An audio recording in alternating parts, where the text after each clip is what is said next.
Alexis Poulain, sans réserve, l'édito. C'est là. On sent qu'il se passe des choses assez terribles en Ukraine.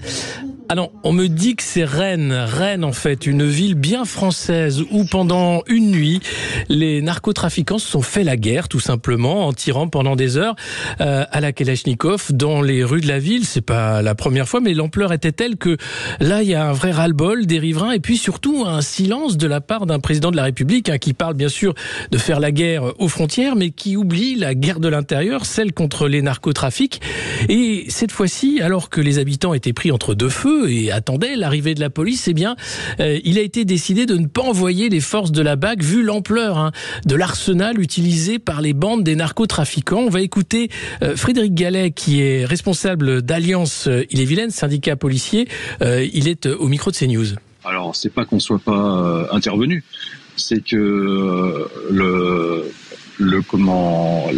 l'urgence n'était pas vitale puisque tous les appels 17 et les témoins sur place ainsi que les collègues ne mentionnaient aucun blessé ni dans les immeubles ni sur les individus sur place, puisque les deux seuls individus blessés ont été transportés tout de suite à l'hôpital et ont été protégés par les effectifs.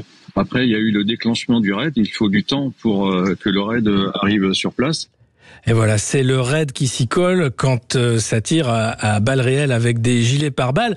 C'est vrai que la BAC a peut-être eu raison de ne pas intervenir, mais les riverains, eux, n'ont pas compris et se demandaient ce que faisait la police, parce que la BAC, quand il est question d'arrêter des scooters pour refus d'obtempérer, il y a plus de monde, mais on comprend qu'ils ne voulaient mettre la vie de personne en péril, éviter les tirs, et il y a quand même 2 blessés et des dégâts matériels importants. Et la question à Gérald Darmanin, ministre de l'Intérieur, mais qu'est-ce qu'il se passe ? La politique du point de deal, je croyais qu'elle était là pour démanteler les points de deal dans les villes françaises. Eh bien, on voit que finalement, ce sont les narcotrafiquants eux-mêmes qui s'organisent en bande organisée, comme chanterait le groupe de rappeurs marseillais. Mais il y avait un autre groupe qui parlait de la police il y a de ça quelques années, c'était NTM. Allez, on se quitte en musique. Que fait la police ?